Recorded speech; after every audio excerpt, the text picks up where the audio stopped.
More to come. Yep. For now, though, we'll turn to news back here at home. And after nearly a decade, some closure for survivors in a rape case against a former Utah State University football player. Utah Supreme Court ruled to affirm Tory Green's multiple rape convictions. News specialist Aaron Cox joined us live now from the Matheson Courthouse with the deciding factors here. Aaron? Yeah, Mike, Tory Green filed an appeal back in 2020 claiming that his case was not tried fairly. And of course, the Utah Supreme Court overturned that today. Green was charged with sexually assaulting 7 women. 6 of their cases were consolidated into one trial. Green's appeal challenged the doctrine of chances, which essentially says there is no way that 6 women could have similar cases. Now, the Supreme Court overturned the doctrine of chances for use in future cases and then reaffirmed Green's conviction, saying they had overwhelming evidence in these cases. Now, I spoke with attorneys from the prosecuting team who say this is not just a win for the legal community, but for the 7 survivors.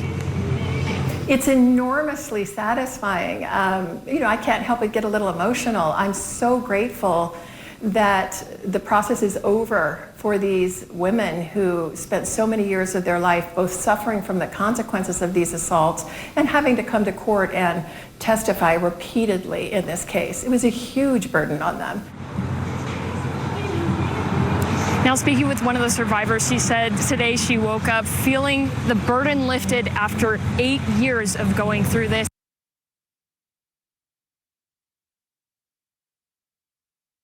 I'm Aaron Cox. All right, looks like we lost that feed, though. Aaron, thank you. We appreciate for the report. Seeing Mars in a way coming up here has never been seen. Years in federal prison.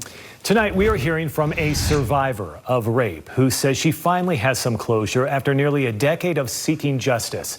News specialist Aaron Cox joined us live now from the Matheson Courthouse, where the Utah Supreme Court ruled to affirm her rapist conviction here. Aaron?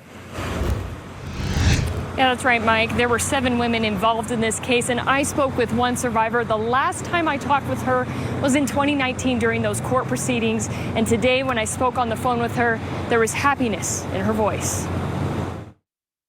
It hasn't fully hit me yet that this could really be the end, and I can finally heal and move on and be my best self. For this survivor, it has been 8 years of trying to heal from when she was raped as an 18-year-old.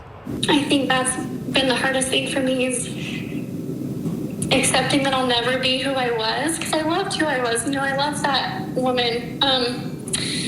But change is not always a bad thing, and even though we went through a really, really bad traumatic experience, I know that I'm better for it and I'm a better woman. As a Utah State University student, this survivor met Tory Green, who was a linebacker on the football team. She was in her 2nd semester of college when she says he raped her. 7 other women testified against Green in court. Green was convicted of multiple counts of rape. Barbara Lockmar was one of the prosecutors who worked with the survivors. It's a very grueling process. Most of them were already traumatized, and to have to go through a process like this takes a lot of courage and stamina and willpower. In 2020, Green appealed his conviction, challenging the doctrine of chances, saying there is no way that 6 women could have similar cases. The Supreme Court overturned the doctrine of chances for use in future cases and reaffirmed Green's conviction, saying they had overwhelming evidence in these cases. I'm so proud of them and their courage and their steadfastness. This was so difficult. And so has healing. But for this survivor, she is looking towards the future. This is probably the happiest I've felt about everything in a really long time. Now, this survivor says that even though it was extremely difficult, she is grateful she reported Green because it has helped others. Now, Green will continue to serve his sentence, which is 26 years to life. Live from the courthouse in Salt Lake City, Aaron Cox for KSL-5 News. All right, Aaron, thank you very much. All right, take a look at this.